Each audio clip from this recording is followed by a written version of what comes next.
Now, for the flower, let's create a geometry container. Let's call it flower and dive inside. Here, the first thing we want to do is to create a small HDA to generate a petal, body shape, and the joints so we can able to rig this petal and create the animation. And the reason we are doing an HDA is because we will use it also for the outer crown of the flower. So let's take a line, press Shift and C to create a subnet, and right away let's create digital asset and let's call it a petal, I don't know, generator, something like this, and create it. Apply and accept. And now, of course, whenever we want to add parameter to this, we want to do it from here, from the type properties. Doing from edit parameter interface, we will do it also only for this instance of the HDA. But we should have it here. Yeah, this is the original one I already have.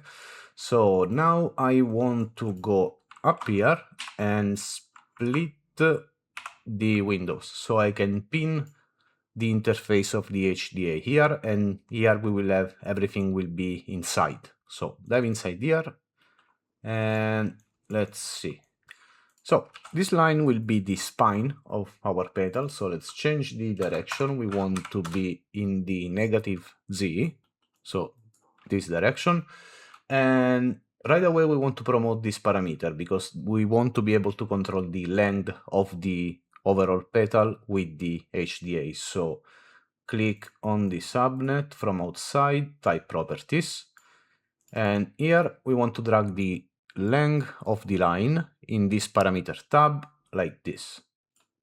Apply, and now we have the length. You can rename the label, so this will be spine length. Then we want to take a resample. Let's move this so we can see the line. For the resample, we want to set a maximum segment, let's say 8, and this will be the spine point, so we also want to promote this. So let's call it spine segment and apply.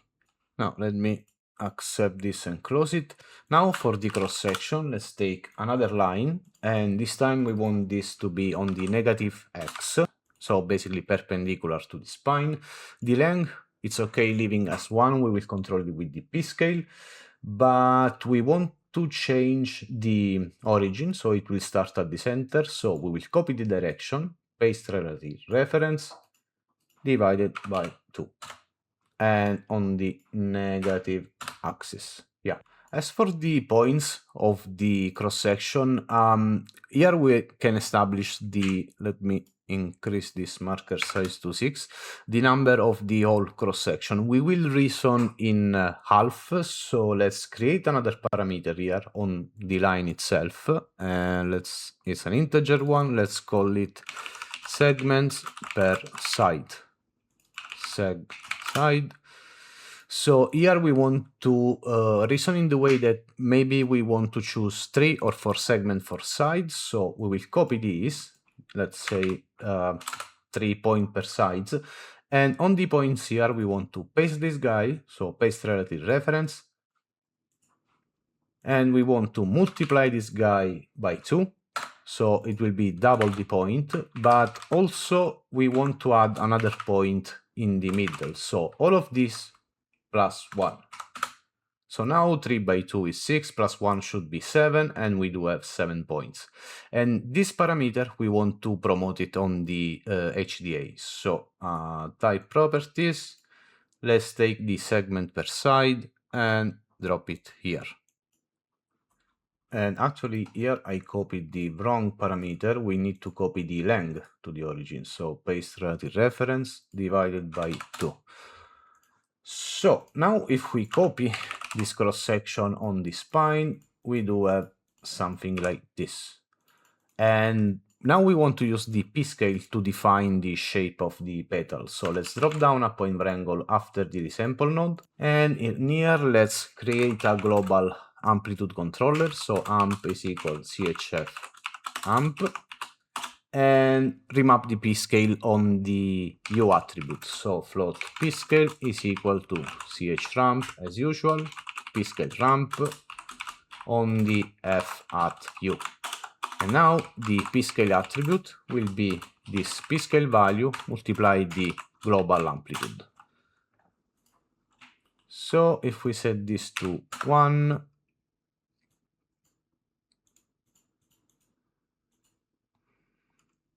and let's see the result, how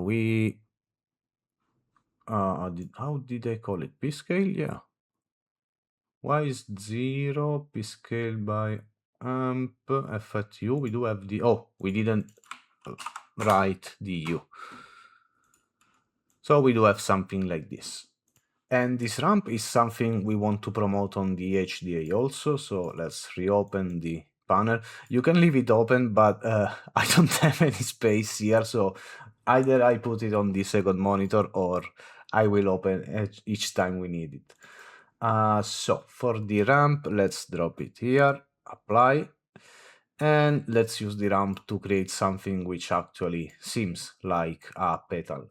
So let's say I want something like this. And also we want to promote the global amplitude we created for that purpose. So here we want to set, where is it? I close the panel.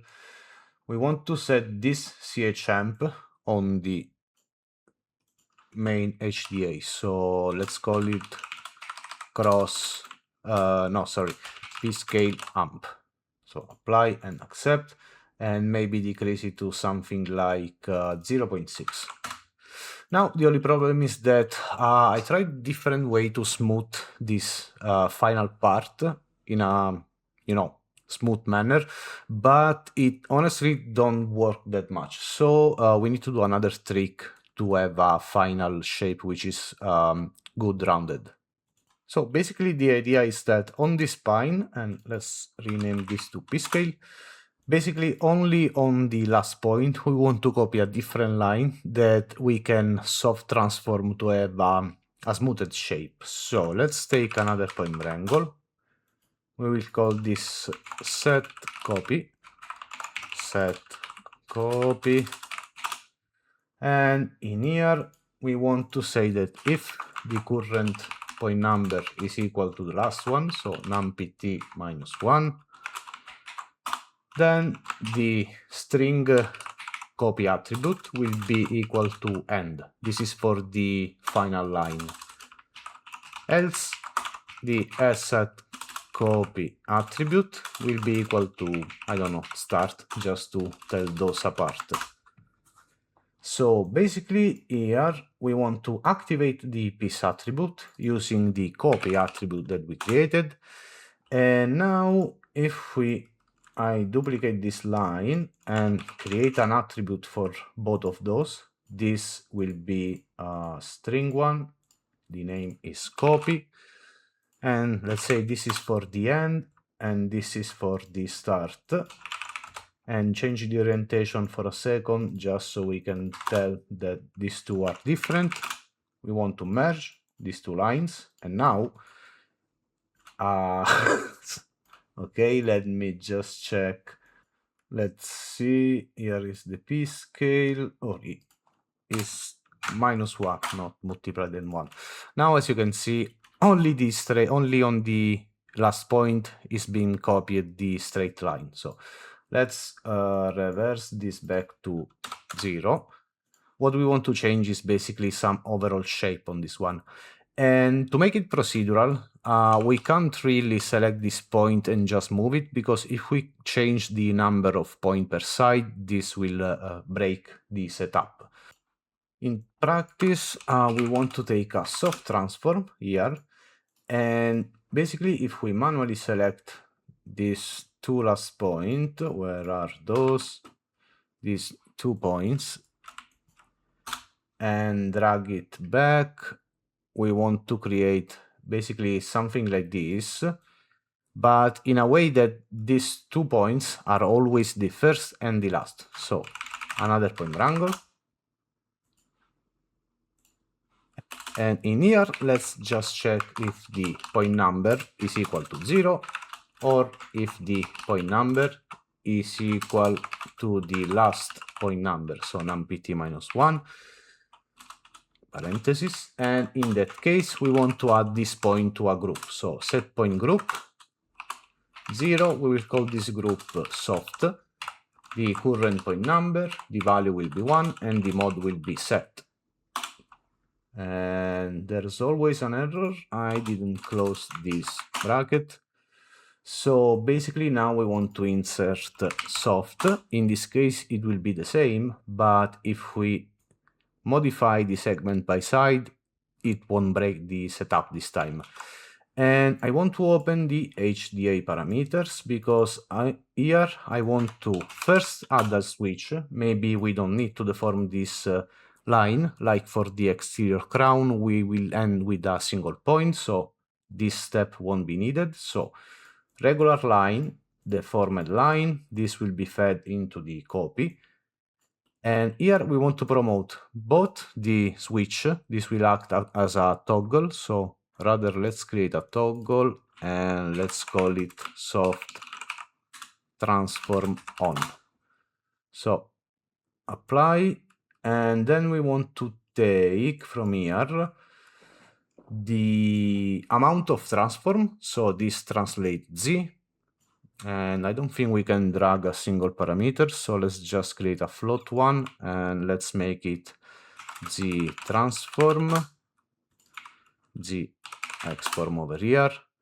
And we also want the soft radius in the HDA, so apply, accept. Now we can tie this toggle to the switch node, so this, paste relative reference, and for the Z transform we want to paste it here. So now we do have something like this, and if we go to the full spine, now it's off, so it's the straight line, we turn it on, and we do have the modified one, so now we can tweak it as much as we want. Now to create the mesh for the petal, let's drop down a skin node, and we will scatter something like 10,000 of those flowers on the tree, so we will try to keep it as low poly as possible. And then let's create a grid. We will use this to create some UV attribute and transfer it on the petal itself. So actually we need to, let's make a null out, let's call it out skin, this is just for reference. Basically we want this grid to match the sides of the petal. Right now it's not, and I don't know why the viewport got this bugged when you template something, but whatever. Basically we want to adapt the sides of the grid to the petal. So for the sides X we will use the bbox function, and this is not Bex, this is still H script. So the path will be to this out skin node we created, and we want to sample the sides on the x-axis, so the x sides, and of course we need to close the bracket, the quote after the path.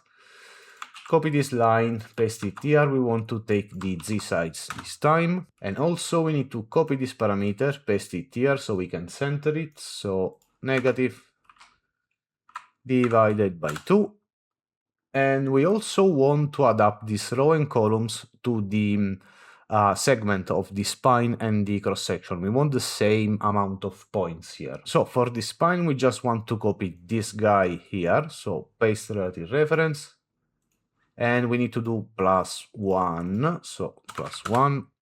And for the cross section let's copy this parameter, paste it here like before, multiplied by 2 +1 at the end or at the beginning. So now we do have the same amount of points, as you can see, 63, and where is it? 63 over here. Now let's take a UV texture node so we can texture out the grid, so something like this. And let's take we actually don't need a transfer because we will copy it based on the point number, so attribute copy directly, and we want to copy the UV attribute. And why is it complaining? Type mismatch. Let's set it to maybe directly on the vertices. So if we take another null, let's say this will be out mesh, we should have UV over here. And if we enable, yeah, we do have the UV. Probably this thing is flipped, so let's go on the grid and rotate it 180 degrees over the Z. So now it's on the correct side. For the joint, it will require a little bit more of work. So this is the input 0 and it will output the mesh. So on this side, we are pretty much good with it. Here on the spine, before we set the copy, this will go into the cross copy to points. We want to take another point wrangle and initialize some name value. In a rig, it's always a good idea to have some consistent naming attributes. So string name, we just want to create a string parameter. Let's call this name. And we will add to that string the point number. So I to A at ptnum. Let's create the string variable and let's call it branch. So basically here, if we display this guy and let's bind it to an attribute, don't call it name yet, let's just call it spine. So name. And now if we create a visualizer for this, which we want this to be a marker, yeah, you can see that we have branch 0, 1, and so on. And actually this needs to be called spine. I don't know why I call this branch. I'm starting to be really confused. This is really coming out as a very long tutorial. But after the spine, we want to, where is it, the attribute rename? We want to rename this attribute to name after we source that into the cross section. So from spine to name. And here, basically, we do have some spine attribute now that we can use it to compute a new unique name for the cross-section. So now what we want to do is before the skin, we want to merge the cross-section joint with this spine one. So, and we want to be able to animate in a symmetrical way. Right now, the point order is going from 0 to X. I mean, this is a unique curve. So first we want to clip one side of it. So take a clip node and leave it as it is. Now let's take a new point wrangle so we can compute a new name value for this cross section. Right now they are just taking the spine name. And here we want first to retrieve the number of points we have on the cross section. So let's create an integer variable called joint, and this will be equal to basically this number. So copy parameter, paste relative reference here, and as you can see, it puts also the single quote, otherwise the variable won't be read as a variable, so to speak. And now we want to take the number from the spine attribute. So string spine is equal to split function, like before, the spine attribute, and this will create the list, but we only want to take the second element, meaning the number. So between bracket 1. So now we can compute a new name for the cross section, and this name will be equal to cross.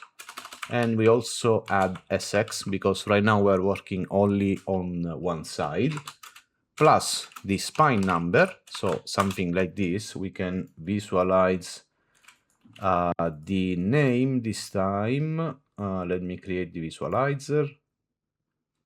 We need to bind it, of course. So s at name is equal new name. And where is it? The visualizer name. And of course here, if I don't specify a separator for the split function, nothing will happen. And also add another underscore here. So we have cross SX55555.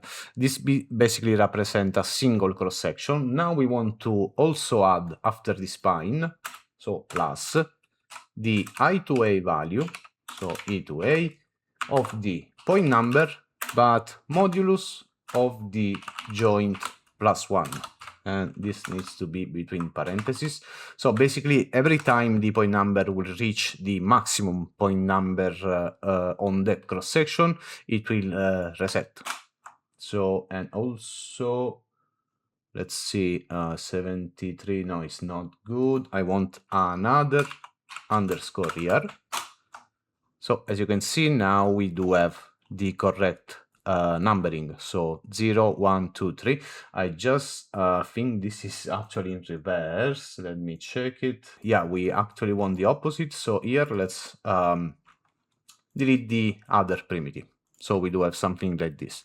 As you can see, the first cross is cross SX 1, 0, 1, 1, 1, 2, 1, 3, and we have a consistent naming on the cross section also. Now we need the other half, so let's take a transform node.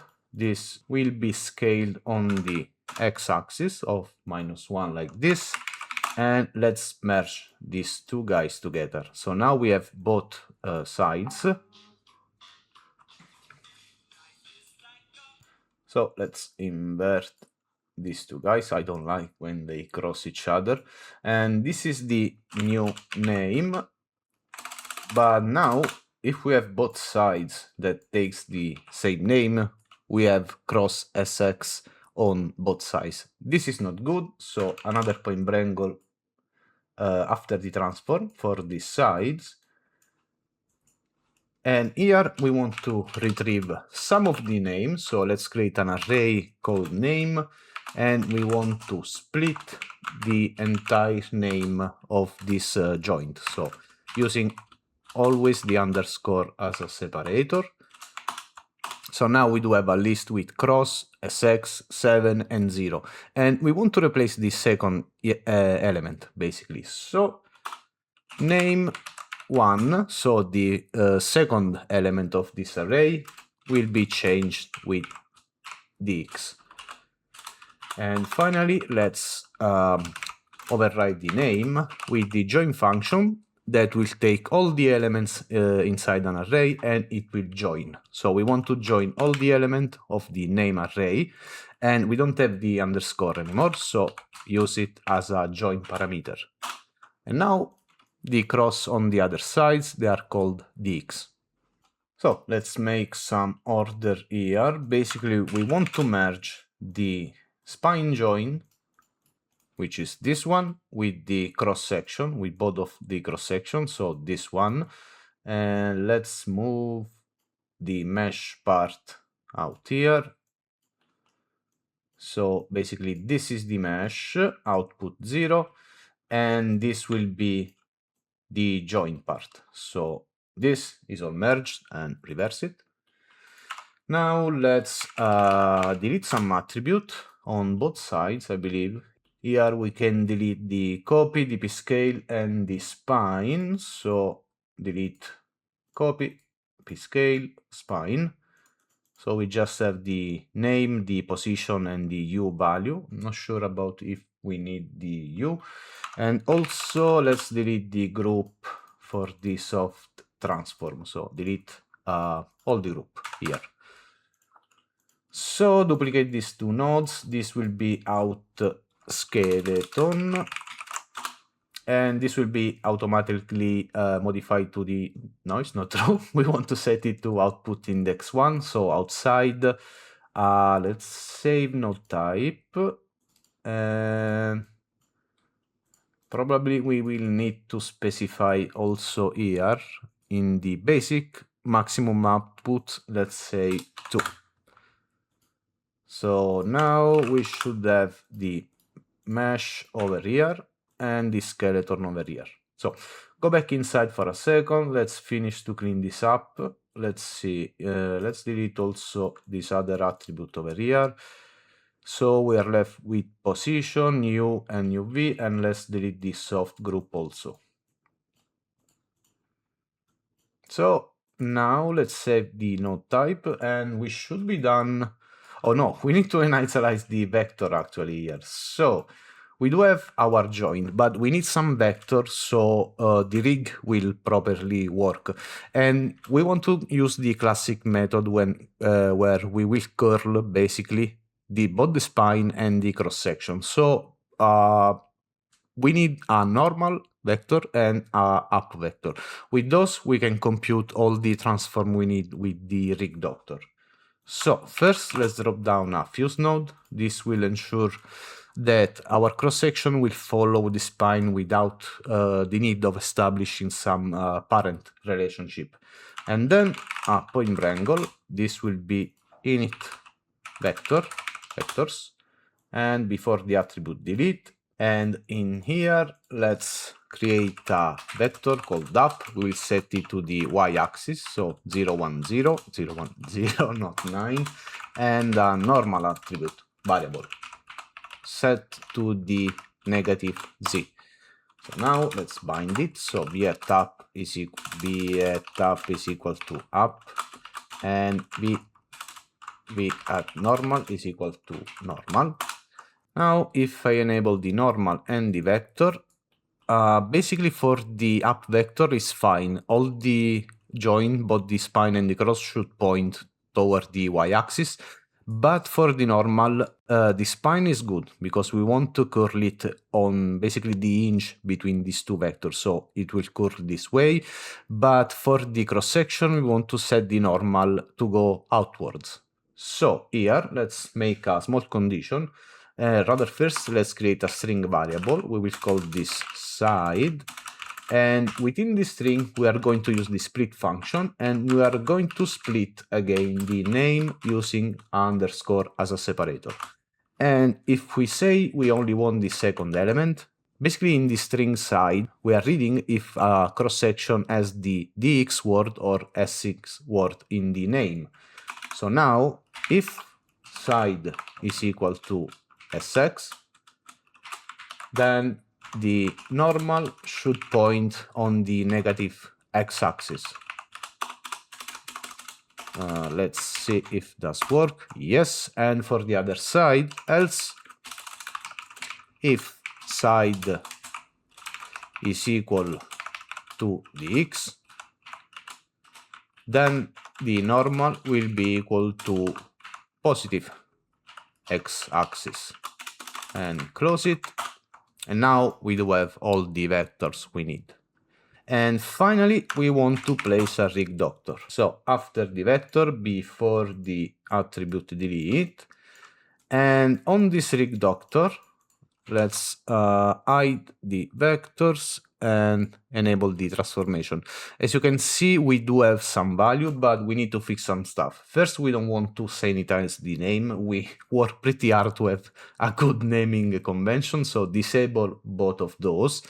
Then we want to initialize the transform and convert this instance attribute. This is the check that will take the normal and the up vector, and we'll use it to compute some local transform space. And actually we should see some handles here. I believe that this attribute delete is better to place it before the fuse. So let's see if that fixed the issue. Maybe it did. Let's take a rig boss to quickly check it. So here, if we select, okay, something is not working correctly over here. Let's see. And sometimes the rig doctor actually goes a little bit crazy. So yeah, by unplugging and replugging, let's see. We should have everything working. Yes, it seems we do. So let's delete this rig boss, and basically now we are really done with this Petal HDA. If we go outside, here we do have something that is capable of generating some petal shape with a proper rig to animate it with KineFX.